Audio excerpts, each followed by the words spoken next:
Hello friends, स्वागत है आपका एनआर मैथ क्लासेस में। आज की जो हमारी क्लास है वो है रीड मैथ्स लेवल फर्स्ट और लेवल सेकंड के लिए जो मैथ्स प्रैक्टिस सेट्स शुरू कर किए हैं हमने कल, उसका प्रैक्टिस सेट है सेकंड। फर्स्ट प्रैक्टिस सेट हम कर चुके थे जिसमें लगभग हमने 30 क्वेश्चन सोल्व किए थे। 30 क्वेश्चन जो लास्ट का क्वेश्चन था उसका आंसर मैंने कमेंट में बताने के लिए कहा था। बहुत से स्टूडेंट्स ने कमेंट किया आंसर क्या था, तो सबसे पहले उस क्वेश्चन का आंसर डिस्कस कर लेते हैं। उसके बाद में प्रैक्टिस सेट 2 है वो शुरू करेंगे। क्वेश्चन दिया था वो था गणित सार संग्रह के लेखक हैं आर्यभट्ट, भास्कराचार्य, महावीराचार्य, ब्रह्मगुप्त। तो यहाँ पे आंसर होगा वो होगा महावीराचार्य। ऑप्शन नंबर 3 क्या हो जाएगा, करेक्ट हो जाएगा। गणित सार संग्रह के लेखक हैं वो है महावीराचार्य। ऑप्शन नंबर 3 क्या हो जाएगा, करेक्ट हो जाएगा। आज का जो प्रैक्टिस सेट है 2 नंबर, उसका पहला क्वेश्चन है निम्नलिखित में से कौन सी एक परिमेय संख्या नहीं है, यानी हमें बतानी है कि परिमेय संख्या कौन सी नहीं है। तो सबसे पहले हमें पता होना चाहिए कि परिमेय संख्या क्या होती है। तो परिमेय संख्या की डेफिनेशन क्या होती है। परिमेय संख्या की डेफिनेशन होती है कि वे संख्याएं जिन्हें P/Q रूप में लिखा जा सके और Q है वो क्या है, नॉट इक्वल 0 होना चाहिए। सबसे पहले हम देखते हैं फर्स्ट दे रखा है हमें √3² + 4²। अगर इसे सरल करेंगे तो ये हो जाएगा 9 + 16, यानी हो जाएगा √25। इसका मान आएगा 5। अब देखो 5 एक परिमेय संख्या है, परिमेय। नेक्स्ट है हमारे पास √12.96। ये किसका अंडर रूट होता है, ये होता है 12.96 है, वो होता है 3.6 का। तो इसे क्या लिख सकते हैं हम, 36/10 लिख सकते हैं। तो ये भी एक क्या है, परिमेय संख्या है। नेक्स्ट है हमारे पास से √125। अब देखो √125 को हम क्या लिख सकते हैं, 25 × 5 लिख सकते हैं। 25 का √5 होता है तो इसे 5 √5 होता है। अब देखो यहाँ पे अंडर में मान आ रहा है, जब अंडर में मान आता है तो वो होती है अपरिमेय संख्या, क्योंकि इसे P/Q के रूप में नहीं लिख सकते। ये क्या हो गई, अपरिमेय संख्या। फोर्थ जो हमें दे रखा है वो दे रखा है √900। तो ये किसका अंडर रूट होता है, ये 30 का होता है। तो ये भी एक क्या है, परिमेय संख्या। हमें क्या पूछा है कि परिमेय संख्या नहीं है, तो ऑप्शन नंबर यहाँ पे हमारा बी क्या हो जाएगा, करेक्ट हो जाएगा। नेक्स्ट क्वेश्चन दे रखा है, देखो यहाँ पे 5⁻³ - 1 भाग 25 = 125 हो तो अक्ष का मान ज्ञात कीजिए। यहाँ पे हमें अक्ष का मान ज्ञात करना है। तो सबसे पहले 5⁻³ - 1 बट्टे 25 = 125। यहाँ पे इसे 5 के रूप में लिख सकते हैं, 5⁻³ - 1 बट्टे इसे क्या लिख सकते हैं, 5 का स्क्वायर लिख सकते हैं, इक्वल इसे क्या लिख सकते हैं, 5⁻3। अब देखो यहाँ पे ऊपर लेके जाएंगे तो यहाँ पे आधार सेम होने की वजह से घातें क्या हो जाएंगी, जुड़ जाएंगी। ये हो जाएगा 5 3x + 1 = 5⁻3। आधार सेम है तो घातें क्या होगी, इक्वल होंगी। यहाँ पे बेस है वो बिल्कुल सेम है तो घातें भी क्या होगी, इक्वल होगी। 3x + 1 = कितना हो गया, 3। यहाँ से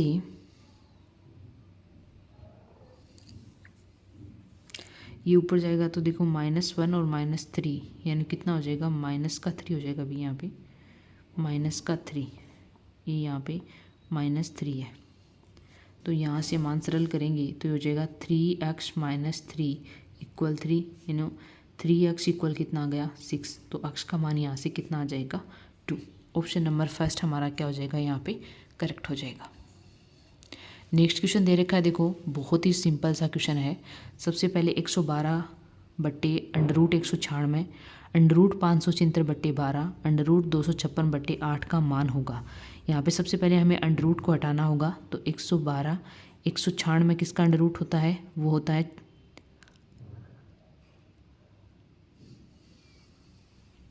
14 का अंडर रूट, 576 किसका अंडर रूट होता है 24 का बट्टे 12, 256 किसका होता है, वो होता है 16 का बट्टे 8। जो मान कट हो रहा है ये होगा 8 बार, ये होगा 2 बार, ये भी 2 बार। तो यहाँ से मान आ जाएगा 8 × 4 कितना आ जाएगा, यहाँ से 32। ऑप्शन नंबर सेकंड हमारा क्या हो जाएगा, करेक्ट हो जाएगा। नेक्स्ट क्वेश्चन है 16x² - 25 - 4xy/5 + 3y²/16 का गुणनखंड है।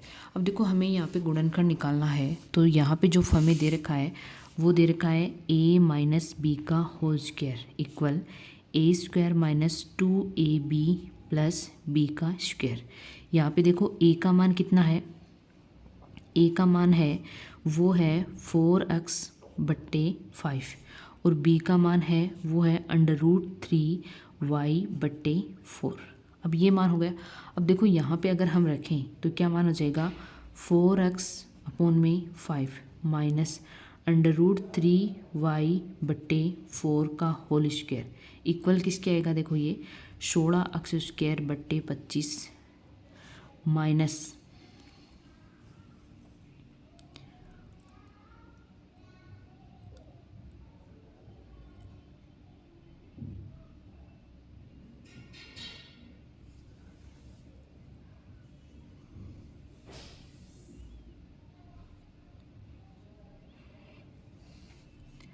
2 ऐसा कैसा रहेगा, ये हो जाएगा 4x/5 into √3y/4 plus 3y² / 16।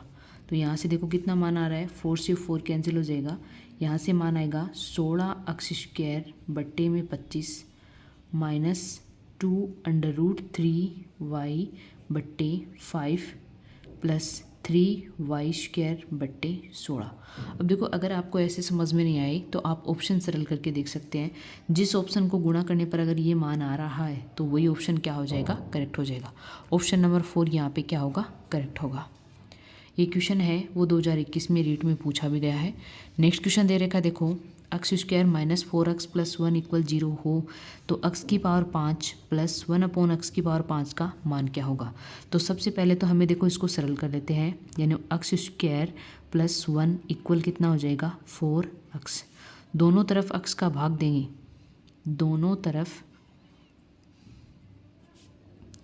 x का भाग देने पर क्या मान आएगा, देखो यहाँ से x + 1/x इक्वल कितना आ जाएगा 4। अब हमें पता है कि x² + 1/x² क्या होता है, वो होता है a² - 2। a² क्या है, यहाँ पे a² का मान कितना है 4, तो वो कितना हो जाएगा 16 - 2 यानी x² + 1/x² का मान कितना हो जाएगा 14। नेक्स्ट है हमें किसका मान चाहिए, x³ + 1/x³ का मान चाहिए, तो वो हो जाएगा a³ - 3a। a का मान कितना है 4, तो ये हो जाएगा 64 - 12 यानी यहाँ से मान कितना आ जाएगा 52। x³ + 1/x³ का मान हो गया 52। हमें किसका मान निकालना है, x की पावर 5 प्लस 1/x⁵ क्या फॉर्मूला हो जाएगा इसका, x² + 1/x², इसको मल्टीप्लाई करेंगे x³ + 1/x³ से और माइनस किससे करेंगे x + 1/x से। तो मान क्या आएगा x² + 1/x की पावर 5 प्लस 1/x⁵। ये सारे मान यहाँ पे रखेंगे, ये हो जाएगा 14 × 52 माइनस का कितना हो जाएगा यहाँ पे 4। ये हो जाएगा, यहाँ से मान आएगा 28 माइनस 4 यानी कितना आ जाएगा 724। यही हमें क्वेश्चन में पूछा है। ऑप्शन नंबर फर्स्ट हमारा क्या हो जाएगा, यहाँ से करेक्ट हो जाएगा। नेक्स्ट क्वेश्चन देखो हमें क्या दे रखा है, उस द्विघात समीकरण को लिखे जिसके मूल अल्फ़ा व बीटा हैं तथा अल्फ़ा प्लस बीटा इक्वल 3 व alpha cube plus beta cube equal 7 हो। तो यहाँ पे सबसे पहले जो भी हमें दे रखा है यानी अल्फ़ा प्लस बीटा इक्वल कितना है 3। अगर हम इसका क्या दे रखा है, alpha cube plus beta cube कितना दे रखा है 7। अगर इसका हम दोनों तरफ क्यूब करें, दोनों तरफ घन करने पर यहाँ से मान कितना आएगा, देखो ये कितना हो जाएगा, अल्फ़ा प्लस बीटा का क्यूब इक्वल, इसे क्या लिख सकते हैं, फॉर्मूला क्या होता है, ए प्लस बी का क्यूब का फॉर्मूला क्या होता है, alpha cube plus beta cube plus 3 alpha beta alpha plus beta. अब हमें जो भी मान दे रखा है इसका मान कितना है 3 यानी 3 का cube equal alpha cube plus beta cube कितना दे रखा है 7 प्लस 3 अल्फ़ा बीटा हमें निकालना है और अल्फ़ा प्लस बीटा कितना दे रखा है 3। तो यहाँ से कितना हो जाएगा, देखो ये हो जाएगा 27 इक्वल 7 प्लस इसको ये करेंगे तो ये हो जाएगा 9 अल्फ़ा बीटा। हमें तो अल्फ़ा बीटा का मान निकालना है, 7 को इधर लेके आएंगे तो ये माइनस हो जाएगा, यानी अल्फ़ा बीटा का मान कितना आ जाएगा 20/9। अब देखो द्विघात समीकरण क्या होती है, अगर आपको अच्छे से पता हो क्या होती है द्विघात समीकरण। द्विघात समीकरण का फॉर्मूला क्या होता है, अक्स स्क्वायर माइनस दोनों मूलों का योग यानी अल्फ़ा प्लस बीटा अक्स प्लस दोनों मूलों का गणनफल यानी अल्फ़ा बीटा इक्वल कितना होगा 0। सारे मान हम रखेंगे, अक्स स्क्वायर माइनस इसका मान कितना है, इसका मान है 3 तो ये हो जाएगा 3x प्लस ये कितना है 20/9 इक्वल कितना हो जाएगा 0। इसको मल्टीप्लाई कर देंगे इधर, ये हो जाएगा 9 अक्स स्क्वायर माइनस ये कितना हो जाएगा 27 अक्स प्लस 20 इक्वल 0। 9 लघुत्तम लेके यहाँ पे सरल कर लिया, 9 उधर जाएगा तो 0 हो जाएगा। ये हमारी क्या आ जाएगी द्विघात समीकरण, यानी ऑप्शन नंबर थर्ड हमारा क्या हो जाएगा करेक्ट हो जाएगा। नेक्स्ट क्वेश्चन दे रखा है, देखो बहुत ही सिंपल और सरल क्वेश्चन है 7 नंबर का। यदि 3x प्लस 2ky इक्वल 2 और 2x plus 5y plus 1 equal 0 द्वारा दी जाने वाली रेखाएं परस्पर समांतर है तो k का मान। तो सबसे पहले दो रेखाएं समांतर होंगी, कब होंगी, दो रेखाएं समांतर होंगी कब होंगी, जब a1/a2 इक्वल किसके हो b1/b2 के। तो यहाँ पे a1 का मान कितना है 3, a2 का मान कितना है 2 इक्वल b1 का मान कितना है 2 के और b2 का मान कितना है 5। इसे सरल कर लेंगे यहाँ से तो ये कितना आ जाएगा 15 इक्वल 4 के, ऐसे के का मान कितना आएगा 15/4 यानी ऑप्शन नंबर थर्ड हमारा क्या हो जाएगा यहाँ से करेक्ट हो जाएगा। ऑप्शन नंबर थर्ड क्या हो जाएगा करेक्ट हो जाएगा, क्योंकि हमें क्वेश्चन में के का मान ही पूछा था। के का मान कितना आएगा 15/4। नेक्स्ट क्वेश्चन है 8 नंबर। चीनी के मूल्य में 30% की वृद्धि हो जाने से एक गृहिणी ने खपत में इतनी कमी कर दी कि उसके घर पर खर्च केवल 17% ही बढ़ा। यदि पहले चीनी की खपत 20 kg हो तो अब चीनी की खपत क्या होगी। अब देखो यहाँ पे मैंने अलग अलग आपको मेथड बताए थे, जो भी मेथड आपको अच्छा लगे उससे आप सोल्व कर सकते हो, लेकिन हम यहाँ पे एग्ज़ाम में सबसे सिंपल और सरल मेथड यूज करेंगे। तो यहाँ पे सबसे पहले देखो क्या दे रखा है, मूल्य दे रखा है, मूल्य, और दूसरा दे रखा है वजन और कुल खर्च। कुल खर्च पहले हम मान लेते हैं 100 रुपये थे, कितने थे 100 रुपये, और वज़न भी कितना था 100 kg। तो कुल खर्च कितना हो जाएगा, टोटल हो जाएगा यानी कितना हो जाएगा 10,000 रुपये। ठीक है, अब बाद में हमने क्या मानना, बाद में क्या दे रखा, देखो 30% की वृद्धि हो जाने से मूल्य में कितने प्रतिशत की 30, तो 100 का 30% होता है यानी 130 रुपये कितनी बड़ी ये हमें पता नहीं, ये हमने मान लिया n kg। यहाँ पे क्या दे रखा है देखो, खर्च में 17% ही बढ़ा। 17% का मतलब है यहाँ पे कितना हो जाएगा, यानी कितना हो जाएगा 1700 रुपये। 10,000 का 17% 1700 रुपये हो गया। इसमें ऐड करेंगे तो ये हो जाएगा 11,700 रुपये। अब देखो हमें यहाँ पे n का मान निकालना है, वज़न निकालना है। 11,700 रुपये किस पे बढ़ा, 130 पे। 11,700 बट्टे 130 भाग दे देंगे तो यहाँ पे वज़न आ जाएगा। कितना आएगा वज़न, वो आ जाएगा 90 kg। कितना आ गया, 90 kg। यानी पहले कितना था, पहले अनुपात अब, पहले कितना था 100 और अब कितना है 90। 1 0 से 1 0 यानी कैंसिल। 10:9 कितना दे रखा है देखो, पहले की चीनी की खपत 20 kg है, यानी 10 किसके बराबर है, 20 के बराबर। तो यानी इसे किससे गुणा किया, 2 से, तो इसे भी हम किससे गुणा करेंगे, 2 से। तो यहाँ से कितना आ जाएगा 18 kg। यानी पहले खपत थी 20 kg की और अब कितनी है 18 kg की। ऑप्शन नंबर फर्स्ट हमारा क्या हो जाएगा, करेक्ट हो जाएगा। यहाँ पे कुल खर्च कितना हो जाएगा, मूल्य को वजन से गुणा कर देंगे तब कुल खर्च आ जाएगा। फिर अगर हम वज़न निकालें तो इसमें 11,700 में 130 का भाग दे दें तो यहाँ पे वज़न आ जाएगा कितना आया, 90 kg। पहले 100 kg था, अब कितना हो गया 90। तो पहले खपत थी 20 kg की, अब खपत कितनी की है 18 kg की। ऑप्शन नंबर फर्स्ट हमारा क्या हो जाएगा, करेक्ट हो जाएगा। नेक्स्ट क्वेश्चन दे रखा है देखो, एक दुकानदार 1 रुपये में 2 की दर से नींबू खरीद कर 2 रुपये में 3 की दर से बेच देता है। लाभ हानि प्रतिशत ज्ञात करो। यहाँ पे लाभ हानि प्रतिशत ज्ञात ही करना है। तो सबसे पहले देखो यहाँ पे क्या दे रखा है, SP और CP। 1 रुपये में 2 की दर से नींबू खरीद कर, यानी कितना 1 रुपये में, रुपये और यहाँ पे हमने वस्तु लिख ली। 1 रुपये में 2 की दर से क्या करता है, खरीद कर। 2 रुपये में 3 की दर से क्या कर देता है, बेच देता है।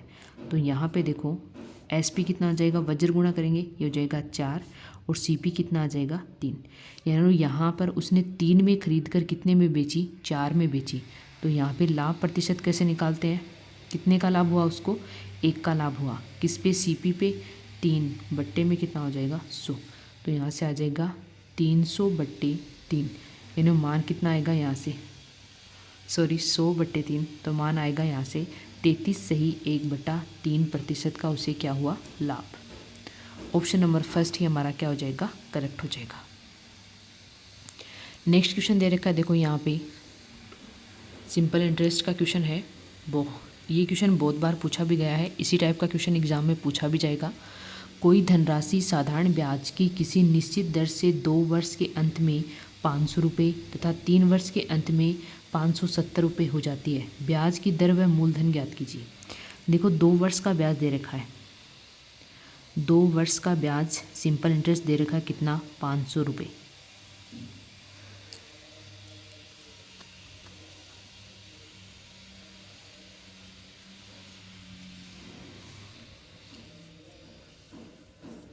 सॉरी, यहाँ पे 2 वर्ष के अंत में 500 रुपये हो जाती है। तो यहाँ पे ये क्या है, अमाउंट है, यानी क्या है, ये मिश्र धन है। मिश्र धन 3 वर्ष का मिश्र धन कितना दे रखा है, वो दे रखा है 570 रुपये। तो यहाँ पे ब्याज कितना हो जाएगा देखो, 1 वर्ष का ब्याज कितना हो जाएगा 70 रुपये। इसमें से घटा देंगे 70 रुपये। जो ये बड़ा है वो ब्याज ही है, साधारण है तो हर साल सेम ब्याज बढ़ेगा। तो 2 वर्ष का कितना हो जाएगा, 2 से गुणा कर देंगे। 2 वर्ष का ब्याज कितना हो जाएगा, 2 गुणा 70 यानी कितना हो जाएगा 140 रुपये। ठीक है, अब हमें क्या निकालना है यहाँ पे, सबसे पहले मूलधन। मूलधन क्या होता है, मूलधन होता है मिश्र धन माइनस ब्याज। यहाँ पे देखो मिश्र धन कितना है 500, ब्याज कितना है, यहाँ पे ब्याज कितना दे रखा है 140 माइनस 140 रुपये। तो यहाँ से कितना आ जाएगा 360 रुपये। ये तो आ गया मूलधन। मूलधन तो देखो 3 ऑप्शन में सेम है, एक में अलग है। दूसरा निकाल लेते हैं हम दर। दर पूछिए, ब्याज की दर। दर का फॉर्मूला क्या होता है? सबसे पहले ब्याज इंटू 100 बट्टे मूलधन इंटू में क्या हो जाएगा? समय। तो यहाँ से हम क्या निकाल सकते हैं? दर निकाल सकते हैं। ब्याज कितना है? ब्याज दे रखा है 140 बट्टे 100। मूलधन कितना है? 360 रुपये। समय कितना है? 2 वर्ष। तो यहाँ से मान आएगा 10 से 10 कैंसिल हो जाएगा। यहाँ से मान आएगा 19.44%। यानी दर कितनी आएगी? 19.44%।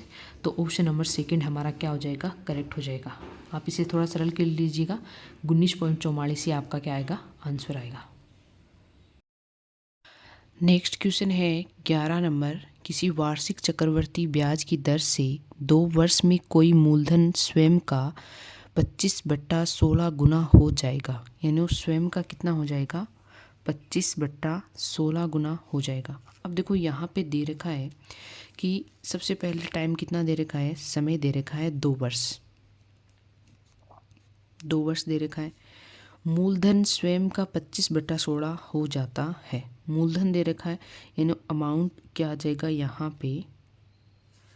25/16 और क्या आ जाएगा? प्रिंसिपल। अब देखो हमें पता है कि चक्रवर्ती ब्याज के लिए मिश्रधन का फॉर्मूला क्या होता है? मिश्रधन equal principal into 1 plus rate बट्टे 100 और घात में क्या होता है? टाइम। ये मान हम यहाँ पे रख देंगे।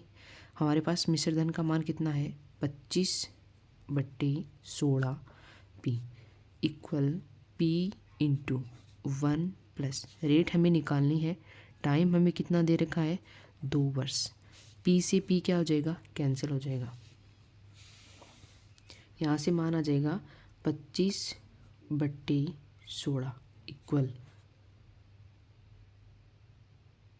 1 प्लस आर बट्टे 100 का होल स्क्वायर। होल स्क्वायर हटाएंगे तो इधर अंडर रूट आ जाएगा।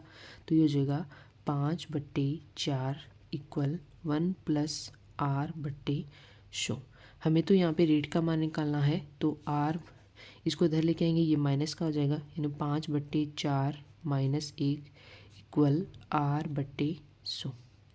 इसे यहाँ पे लघुत्तम 4 लघुत्तम लेंगे तो ये हो जाएगा 5 माइनस 4 इक्वल आर बट्टे 100।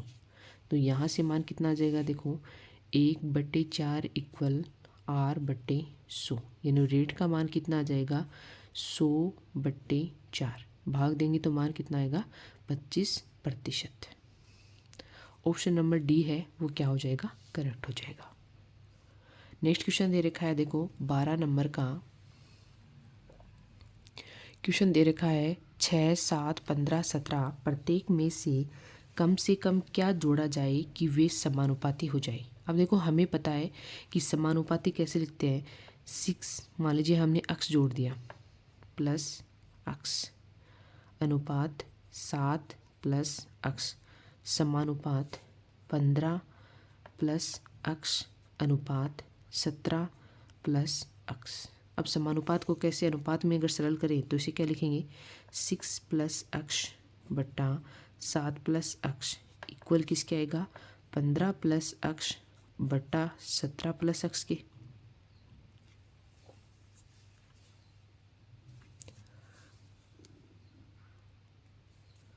अगर इसे गुणा करें तो यहाँ से 17 को 6 वज्र गुणा हो जाएगा। ये हो जाएगा 6 प्लस अक्स इंटू में 17 प्लस अक्स इक्वल 15 प्लस अक्स इंटू में 7 प्लस अक्स। गुणा करेंगे तो यहाँ से मान कितना आएगा? देखो 6 को 17 से करेंगे तो 102 plus 6x plus 17x plus x square equal इसको करेंगे तो यहाँ से आ जाएगा 105 plus 15x plus 7x plus x square. X square से अक्स स्क्वायर कैंसिल हो जाएगा। यहाँ से देखो क्या मान आएगा? ये हो जाएगा 17 और 6, ये हो जाएगा 23x और ये कितना हो जाएगा? यहाँ से 15 और 7 ये हो जाएगा 22, तो इसको इधर ले आएंगे तो माइनस का 22x इक्वल 105 ऐसा कैसा रहेगा, 102 को उधर लेके जाएंगे तो ये हो जाएगा 102। यहाँ से मान आएगा x इक्वल, यहाँ माइनस करेंगे तो ये कितना हो जाएगा 3, यानी यहाँ पे x का मान कितना आएगा 3। यानी अगर इन संख्याओं में हम 3 जोड़ें तो ये सारी संख्याएं क्या हो जाएंगी, समानुपाती। ऑप्शन नंबर 3 हमारा क्या हो जाएगा, करेक्ट हो जाएगा। नेक्स्ट क्वेश्चन दे रखा है, देखो यहाँ पे 60 लीटर दूध और पानी के मिश्रण में दूध और पानी का अनुपात 2:1 है। इसमें कितने लीटर पानी और मिला दें कि ये अनुपात 1:2 हो जाए। देखो पहले दे रखा है, टोटल हमें दे रखा है दूध वो 60 लीटर दे रखा है, जिसमें दूध और पानी दोनों का मिश्रण है। यानी हमें यहाँ पे मिल्क और क्या दे रखा है, अनुपात वाटर पहले दे रखा है।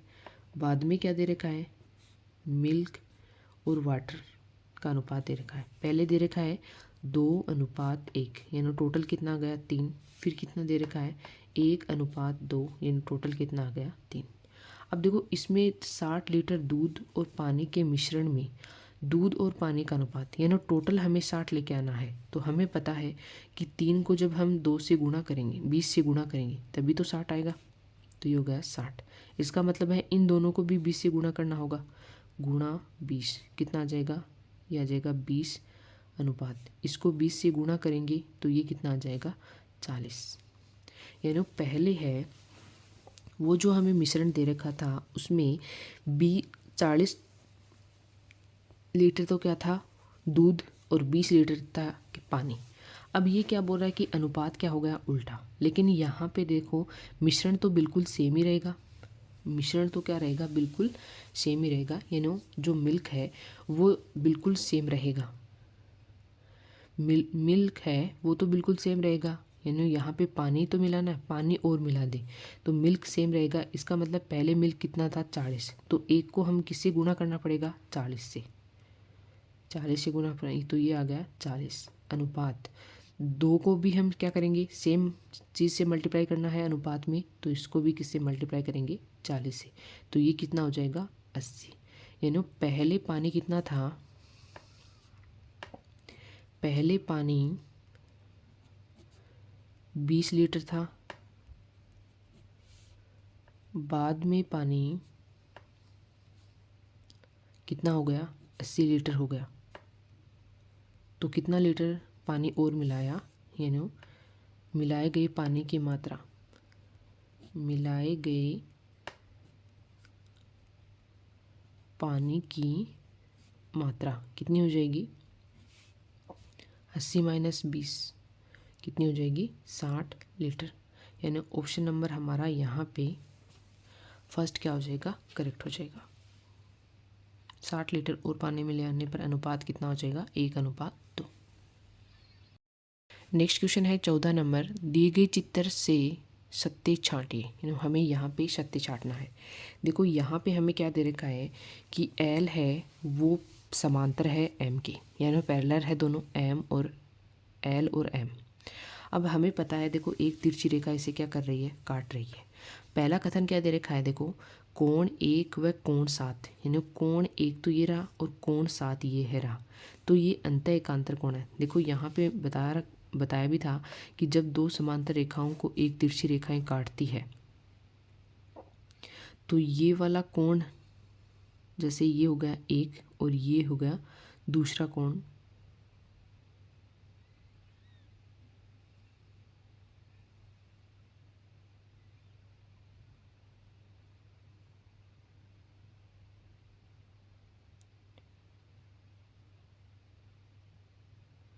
जैसे ये कोण हो गया एक ही और ये हो गया दूसरा कोण जैसे 7, तो ये हो गया अंतः एकांतर कोण। यानी क्या हो जाएंगे, अंतः एकांतर कोण हो जाएंगे। ये तो हो जाएगा एकांतर कोण, जैसे मान लीजिए ये हो गया 5, तो 1 और 5 तो क्या हो जाएंगे एकांतर कोण, ये हो गया अंतः एकांतर कोण। कोण 4 व कोण 8, देखो ये रहा कोण 4 और ये रहा कोण 8, क्या है संगत कोण है, बिल्कुल ये भी सेम और ये भी सेम। संगत कोणों का मान है वो इक्वल होता है, तो ये कथन भी बिल्कुल सत्य है, ये भी सत्य है। नेक्स्ट है कोण 6 व कोण 5, देखो कोण 6 ये रहा, कोण 5 ये रहा। आसन कोण है क्योंकि ये एक ही बिंदु पर, एक रेखा पर एक बिंदु पर बने दोनों कोण क्या होते हैं, आसन कोण होते हैं। और इनका मान कितना होता है, 180 डिग्री। तो ये भी बिल्कुल सेम है। कोण 1 व कोण 6, देखो कोण 1 ये रहा, कोण 6 ये रहा। संपूरक कोण होते हैं। संपूरक कोण का मतलब है कि यहाँ पे इन दोनों का योग क्या होना चाहिए, 180 डिग्री। अब देखो ये कोण तो इतना दे रखा है और दूसरा ये दे रखा है, तो ये दोनों बिल्कुल सेम हो गए। कोण 2 और कोण 6 बराबर है, तो इन दोनों का योग कितना होगा, 180 डिग्री। यानी कोण 1 और कोण 6 संपूरक है। तो यहाँ पे चारों ही स्टेटमेंट है वो बिल्कुल क्या है, सत्य है। ऑप्शन नंबर डी क्या हो जाएगा, करेक्ट हो जाएगा। नेक्स्ट क्वेश्चन दे रखा है, देखो हमें 15 नंबर का क्वेश्चन है। देखो 15 नंबर का क्वेश्चन है, निम्न आकृति में ABCD एक समांतर चतुर्भुज है, तब अक्ष और y का मान क्या होगा। अब देखो यहाँ पे दे रखा है कि ABCD क्या है, एक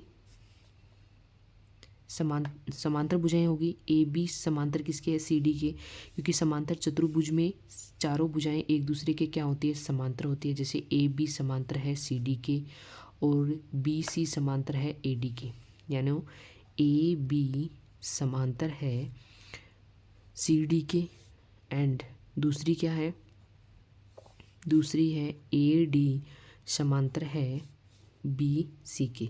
अब देखो हम यहाँ पे एकांतर कोण वाला नियम लागू कर सकते हैं कि जब दो समांतर भुजाओं को एक तिर्यक रेखा काटती है, तो यहाँ पे देखो कोण 32 और कोण 8, ये जो दे रखा है ना, कोण 8y किसकी का, एकांतर कोण बराबर होते हैं। तो यहाँ पे देखो एकांतर कोण कौन से हो गए, यानी 8y इक्वल किसके आ गया, 32 के।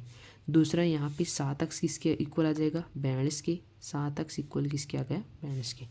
तो y का मान आ जाएगा यहाँ पे 32/8, यानी y का मान आ जाएगा यहाँ से 4।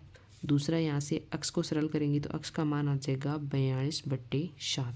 तो यहाँ से अक्ष का मान कितना आ जाएगा, 6। यानी अक्ष का मान आएगा 6, y का मान आएगा 4। ऑप्शन नंबर फर्स्ट हमारा क्या हो जाएगा, करेक्ट हो जाएगा। नेक्स्ट क्वेश्चन दे रखा है, देखो एक समचतुर्भुज के विकर्ण 24 सेंटीमीटर और 10 सेंटीमीटर है, इससे समचतुर्भुज का परिमाप क्या होगा। अब देखो समचतुर्भुज में सभी भुजाएं होती है वो समान होती है, ये हमें पता है। समचतुर्भुज में है वो सभी भुजाएं जैसे समान होती हैं, जैसे A B C और D, और इनके जो विकर्ण है वो एक दूसरे को 90 डिग्री है ना समद्विभाजित करते हैं। एक दूसरे को क्या करते हैं, समद्विभाजित करते हैं। यानी यहाँ पे कितने डिग्री का कोण बनाएंगे, 90 डिग्री का। समचतुर्भुज में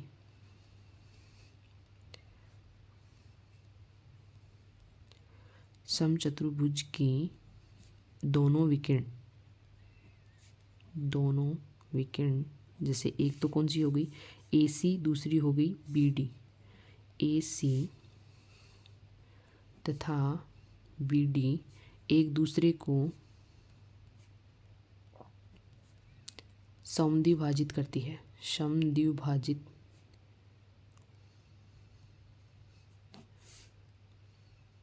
करती है तथा समकोण पर काटती है, समकोण पर काटती है, यानी समद्विभाजित करती है। जैसे मान लीजिए ये भुजा हमने मान ली AC, ये हमने मान ली 24, ठीक है, ये मान ली हमने 24। तो यहाँ पे देखो ये टोटल 24 है, तो ये कितनी हो जाएगी, 12। अब यहाँ पे ये भुजा हमने मान ली 10, तो ये कितनी हो जाएगी, 5। अब ये यहाँ पे 90 डिग्री का कोण हो गया, तो अब पाइथागोरस प्रमेय लगा सकते हैं। पाइथागोरस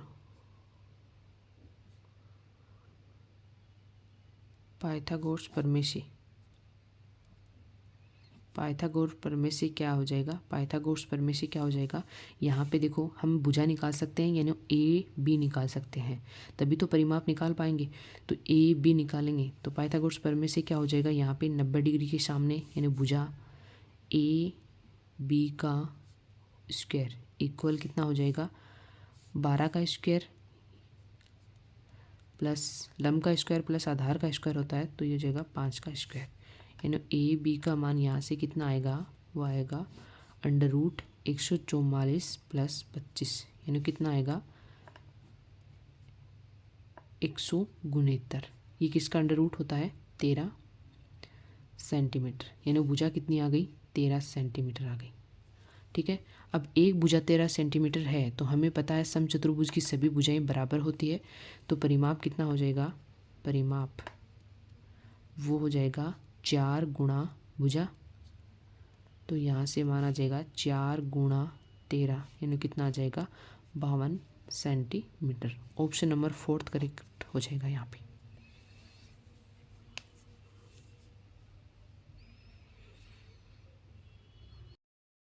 नेक्स्ट क्वेश्चन है, एक आयताकार खेत जिसकी लंबाई 288 मीटर व चौड़ाई 100 मीटर है, इसमें 10 मीटर लंबा तथा 20 मीटर चौड़ा व 12 मीटर गहरा टांका खोदा जाता है। इसमें निकाली गई मिट्टी को खेत में शेष भाग में समान रूप से फैला दी जाती है, तो खेत की बढ़ी हुई ऊंचाई ज्ञात कीजिए। अब देखो यहाँ पे दे रखा है कि बिछाई गई मिट्टी का आयतन और टांके की मिट्टी का आयतन क्या होगा, इक्वल होगा। क्या होगा, खेत में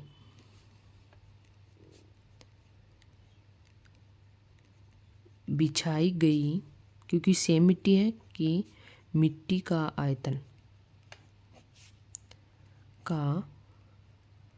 आयतन है वो बराबर होगा टांके की मिट्टी के आयतन के बराबर होगा।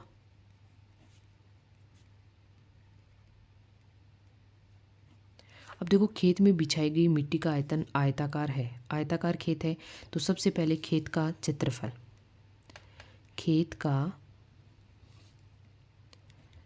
क्षेत्रफल इनटू में क्या करेंगे, मिट्टी की ऊंचाई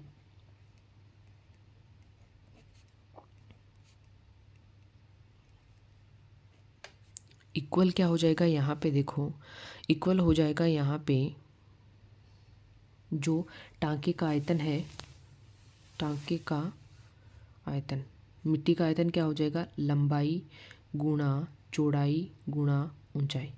तो यहाँ से देखो खेत का क्षेत्रफल आयताकार क्षेत्रफल है, तो आयत का क्षेत्रफल क्या होता है, लंबाई गुणा चौड़ाई, यानी ये हो जाएगा 288 गुणा 100 इंटू, मान लीजिए मिट्टी की ऊंचाई हमने मान ली कैपिटल H, इक्वल टांके की दे रखी है हमें, लंबाई दे रखी है 30 इंटू 20 इंटू 12, आयतन है तो किस में होगा, मीटर क्यूब में। यहाँ से इसे सरल करेंगे तो H का मान कितना आ जाएगा, देखो 30 इंटू 20 इंटू 12 बट्टे में कितना आ जाएगा, 100 से मल्टीप्लाई कर देंगे 288 को, तो ये हो जाएगा 28,800। 2 जीरो से 2 जीरो क्या हो जाएंगे, कैंसिल हो जाएंगे। तो यहाँ से H का जो मान आएगा वो आएगा 1/4 मीटर। अब देखो हमें क्या पूछ रखा है, खेत की बढ़ी हुई ऊंचाई ज्ञात कीजिए। सेंटीमीटर में दे रखी है, हमने मीटर में निकाली है, तो सेंटीमीटर में चेंज करने के लिए क्या करेंगे, इसे 100 से क्या कर देंगे, गुणा कर देंगे। तो यहाँ पे जो ऊंचाई है वो किस में आ जाएगी, सेंटीमीटर में आ जाएगी। तो अगर 4 का हम इसमें भाग दें तो कितना मान आएगा, यहाँ से H का मान कितना आ जाएगा, यहाँ पे 25 सेंटीमीटर। ऑप्शन नंबर फर्स्ट हमारा क्या हो जाएगा, करेक्ट हो जाएगा। ऑप्शन नंबर फर्स्ट हमारा क्या हो जाएगा, करेक्ट हो जाएगा। नेक्स्ट क्वेश्चन दे रखा है, देखो यहाँ पे यदि दो घनों के आयतनों का अनुपात 27:8 है तो उसके संपूर्ण पृष्ठीय क्षेत्रफल के मध्य अनुपात होगा। अब हमें पता है कि घन का आयतन क्या होता है, घन का आयतन क्या होता है, भुजा क्यूब होता है। तो हमने मान ली 2 घन दे रखे हैं, यानी पहले घन का आयतन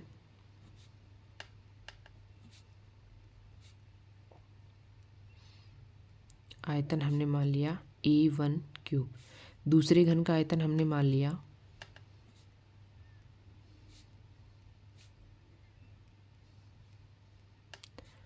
A2 क्यूब। तो यहाँ पे देखो A1/A2 क्यूब किसके बराबर दे रखा है, यहाँ पे देखो 27/8। अगर इसे भी क्यूब में चेंज करना चाहें तो क्या लिख सकते हैं, A1/A2 क्यूब इक्वल, ये कितना हो जाएगा, ये किसका क्यूब होता है, 3 का, और ये किसका होता है, 2 का, तो क्यूब। अब यहाँ पे देखो घात सेम है, घात समान है तो आधार भी समान होंगे।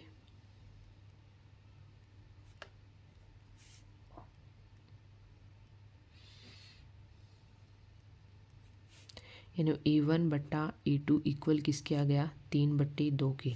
अनुपात में पूछा है तो A1 अनुपात A2 इक्वल कितना आ जाएगा, 3/2।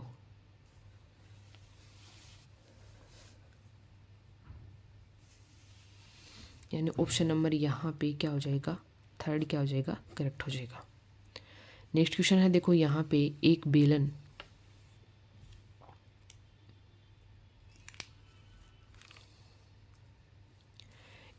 की ऊंचाई व त्रिज्या क्रमशः 7.5 सेंटीमीटर और 3.5 सेंटीमीटर है। इसके संपूर्ण पृष्ठ का क्षेत्रफल और वक्र पृष्ठ के क्षेत्रफल में अनुपात ज्ञात कीजिए।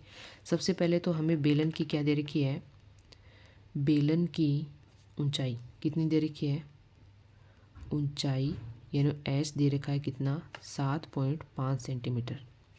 दूसरा दे रखा है बेलन की त्रिज्या, बेलन की त्रिज्या वो कितनी दे रखी है, आर, वो दे रखी है 3.5 सेंटीमीटर। अब देखो सबसे पहले जो हमें क्वेश्चन में दे रखा है वो लिखेंगे।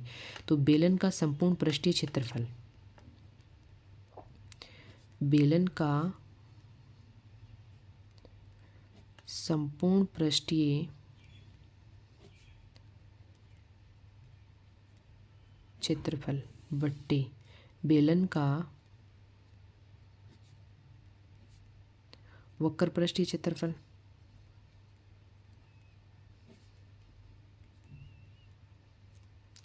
इनका अनुपात निकालना है। बेलन का संपूर्ण पृष्ठीय क्षेत्रफल क्या होता है, वो होता है 2 पाई आर प्लस एच, और वक्र पृष्ठीय क्षेत्रफल होता है 2 पाई आर एच।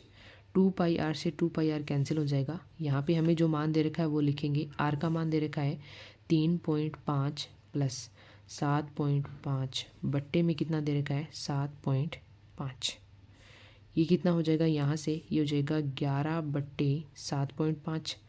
अगर यहाँ से पॉइंट को हटाएं हमें तो क्या लिखेंगे, 11/75 गुणा 10, 5 से कट करेंगे तो ये 2 बार, और ये हो जाएगा 15 बार। यहाँ से मान आएगा 22/15। यानी ऑप्शन नंबर हाँ हमारा यहाँ पे 22/15 दोनों ऑप्शन में है, तो दोनों ही ऑप्शन मान लीजिए सही हो गए। यहाँ पे मान कितना आएगा, 22/15।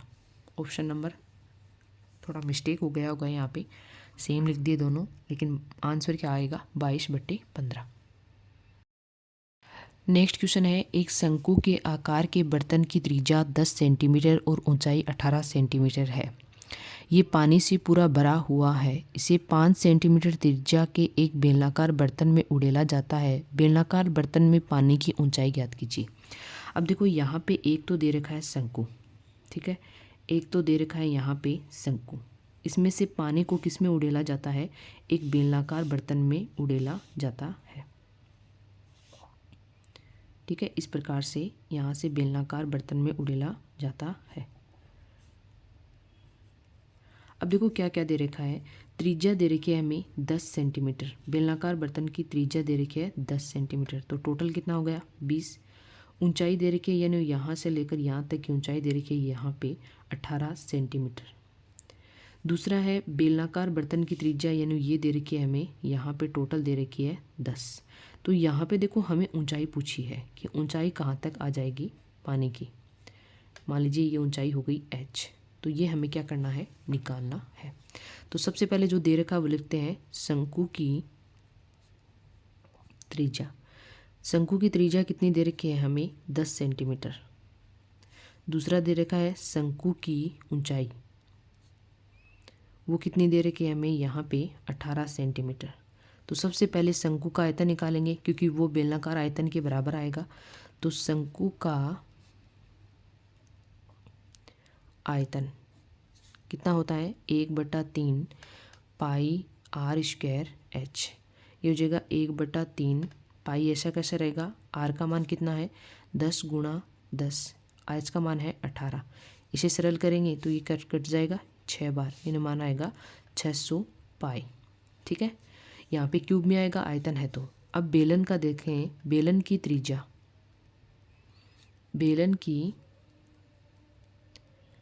त्रिज्या r बराबर कितनी है 5 सेंटीमीटर। ऊंचाई हमने मान ली कितनी h। तो यहाँ पे बेलन का आयतन है वो किसके बराबर होगा, शंकु के आयतन के बराबर। बेलन का आयतन क्या होता है, वो होता है पाई आर स्क्वायर एच, और शंकु का आयतन कितना निकाला हमने 600 पाई।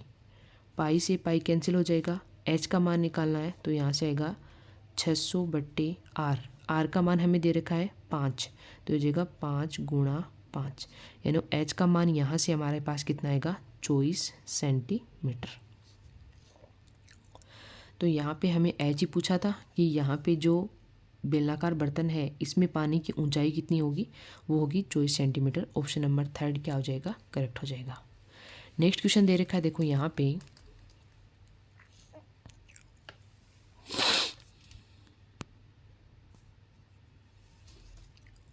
नेक्स्ट क्वेश्चन दे रखा है, निम्नलिखित पाई चार्ट छात्रों द्वारा छात्र चुनाव में प्राप्त वेद मतों को प्रदर्शित करता है। यदि डाले गए कुल वेद मतों की संख्या 720 है तो जीतने वाले को अपने निकटतम प्रत्याशी से कितने मतों से हराया। अब देखो यहाँ पे सबसे पहले अगर छात्र फर्स्ट के हम वेद मत निकालें, छात्र क्योंकि इसका सबसे ज़्यादा कोण है तो इसको भी ज़्यादा कोण मत मिले हैं। छात्र फर्स्ट के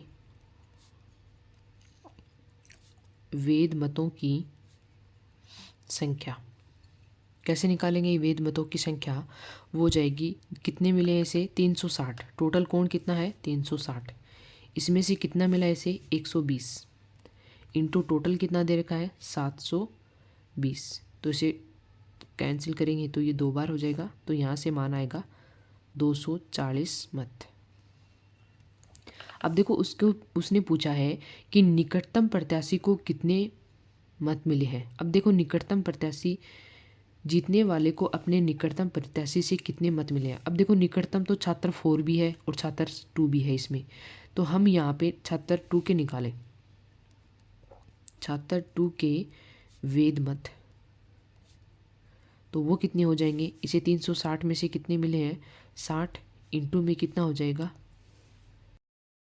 इंटू में कितना हो जाएगा टोटल हो जाएगा 720, तो ये हो जाएगा 2, यानी इसे कितने मत मिले हैं 120 मत मिले हैं।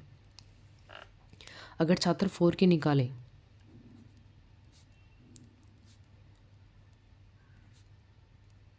तो कितने हो जाएंगे, इसे मिले हैं 100, 360 में से 100 मिले, इंटू में क्या हो जाएगा 720, तो यहाँ से मान कितना आ जाएगा 2, यानी कितने हो गई 200 मत। अब देखो इसने पूछा है कि अपने निकटतम प्रत्याशी से कितने मत अधिक मिले हैं, तो अगर छात्र 2 से पूछता तब तो आंसर कितना आता 120 आता, तब तो आंसर कितने आता, छात्र 2 से कितने मत अधिक मिले हैं 120 मत अधिक मिले हैं। अगर छात्र 4 से पूछता, छात्र 4 से तो कितने मिले हैं 40 मिले हैं। इसमें क्वेश्चन में दे नहीं रखा, थोड़ा कन्फ्यूजन था, एग्ज़ाम में पूछा गया क्वेश्चन है वैसे, तो ये क्वेश्चन क्या हुआ था डिलीट हुआ था, क्योंकि इसमें साफ साफ नहीं दे रखा कि निकटतम छात्र 4 या छात्र 2, क्योंकि ये भी हारा था और ये भी हारा था इससे, तो कुछ कह नहीं सकते, इसलिए ये क्वेश्चन डिलीट भी हुआ था। तो यहाँ पे आंसर या तो क्या आएगा 40 आएगा या फिर क्या आएगा 120 आएगा। नेक्स्ट क्वेश्चन है, देखो यहाँ पे नेक्स्ट क्वेश्चन दे रखा है, आरोही क्रम में व्यवस्थित आंकड़ों की माध्यिका 21 है तो अक्स का मान ज्ञात कीजिए। देखो आंकड़े सबसे पहले आरोही क्रम में दे रखे हैं, इसे हमें आरोही क्रम में लिखना होता है, माध्यिका निकालते हैं तब। तो ये कितने हैं, सम है 1 2 3 4 5 6 7 8 9 10, यानी आंकड़े क्या है सम है, आंकड़ों की संख्या बराबर कितनी है 10, जो कि है सम। अब देखो माध्यिका कैसे निकालते हैं, जब आंकड़ों की संख्या सम हो तो माध्यिका कैसे निकालेंगे, जो मध्य के 2 पद हैं, एक तो कौन सा हो जाएगा पांचवा पद, प्लस छठा पद बट्टे में क्या कर देंगे 2। यहाँ पे पांचवा पद कौन सा है 16 प्लस छठा पद कौन सा है 19 प्लस x बट्टे में कितना हो जाएगा 2। माध्यिका कितनी देर की है 21, तो ये हो जाएगा 21 इक्वल, इसको करेंगे ऐड तो ये कितना हो जाएगा, यहाँ से मान कितना आएगा 19 और 16 35 प्लस x बट्टे में 2, इसको इधर लेके जाएंगे तो ये हो जाएगा 42।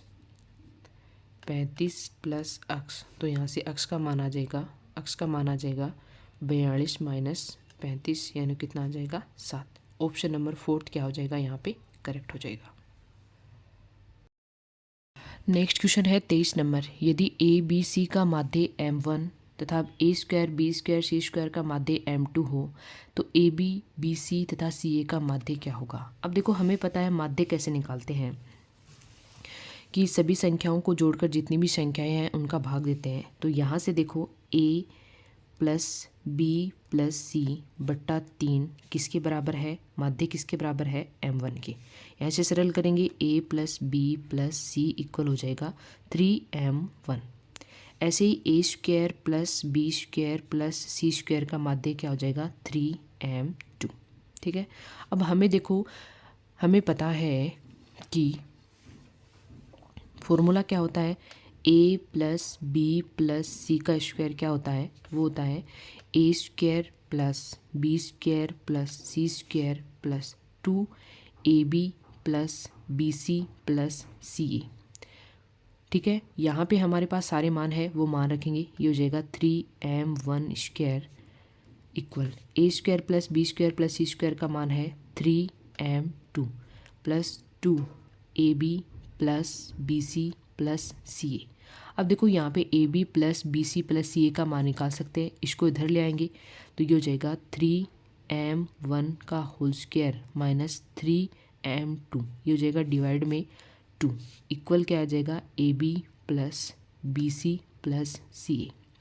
अब देखो हमें क्वेश्चन में पूछा है a b plus b c plus c a का माध्य, तो कैसे निकालेंगे, देखो यहाँ पे a b plus c b c plus c a माध्य कैसे निकालते हैं, जितनी भी संख्या है 3 का भाग देंगे, ये किसके बराबर आ जाएगा, देखो यहाँ पे मान हमारे पास है a b plus b c plus c a का, तो ये हो जाएगा 3 को क्या ले ये हो जाएगा 3m1 का होल स्क्वायर माइनस 3m2 बट्टे में कितना हो जाएगा 2 गुणा 3। तो यहाँ से देखो मान क्या आ जाएगा, अगर हम माध्य निकालेंगे, ये माध्य हो गया, ये किसके बराबर आएगा, देखो यहाँ पे 3 कॉमन लेंगे तो ये हो जाएगा 3m1 स्क्वायर माइनस m2 बट्टे में कितना हो जाएगा 2, क्योंकि 3 कॉमन लिया, 3 से 3 क्या हो गया कैंसिल। ऑप्शन नंबर हमारा यहाँ पे 3 है, वो क्या हो जाएगा करेक्ट हो जाएगा। नेक्स्ट क्वेश्चन है, देखो यहाँ पे आयत चित्र प्रदर्शित करता है, यानी आयत चित्र किसे प्रदर्शित करता है। बहुत बार आपने देखा होगा कि बारंबारता में यहाँ पे इस प्रकार से आयत चित्र बने होते हैं, इस प्रकार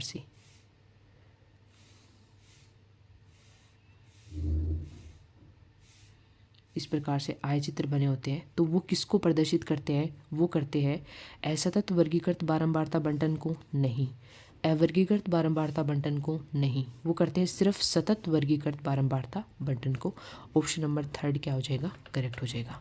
नेक्स्ट क्वेश्चन है, देखो यहाँ पे 2 पासों को एक साथ फेंकने पर एक पासे पर दूसरे से बड़ा अंक आने की प्रायिकता होगी। ठीक है, तो यहाँ पे देखो 2 पासों को फेंका जाता है तो कुल परिणाम कितने हो जाएंगे, कुल परिणाम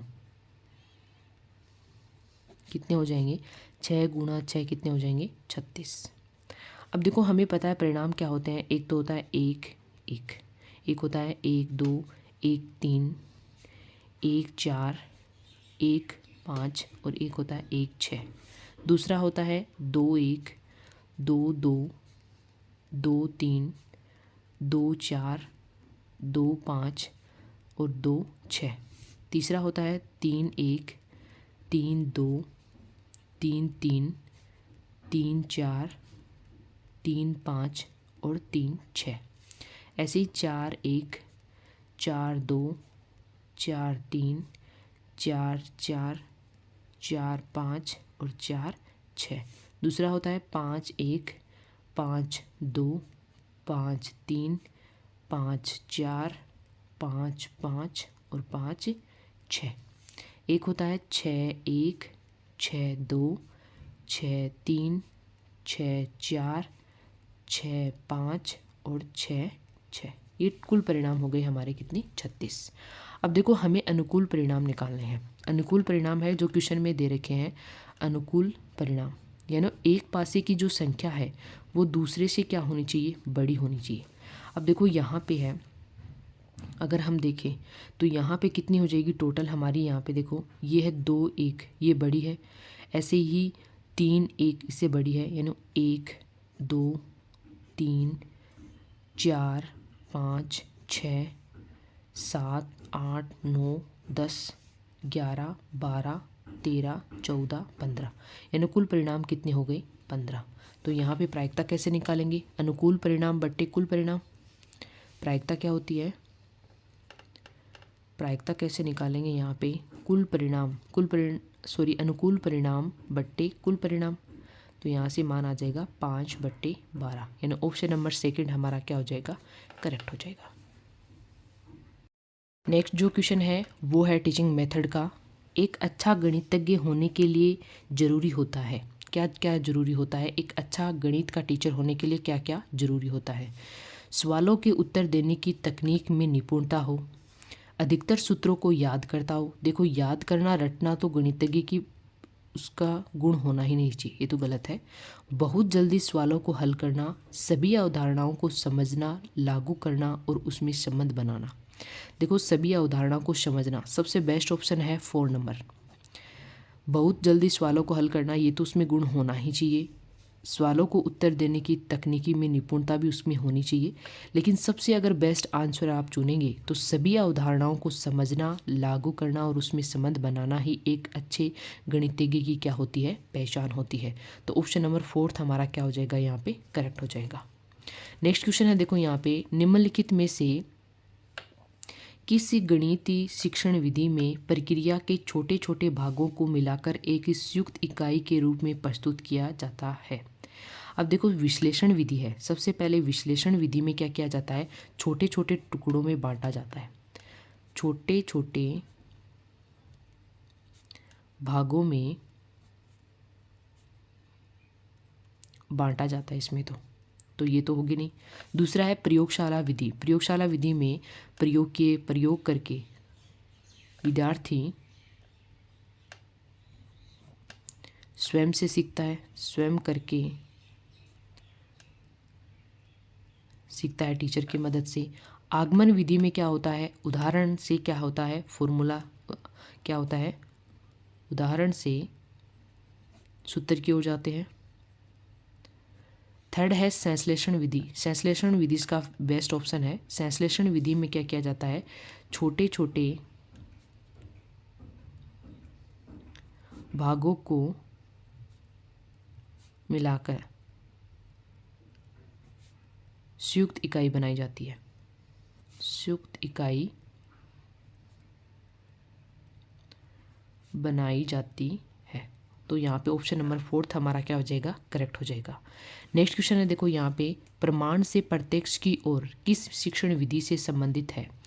प्रमाण से प्रत्यक्ष की ओर, देखो यहाँ पे प्रमाण से अगर आगमन विधि में देखें तो ये होता है प्रत्यक्ष से प्रमाण की ओर।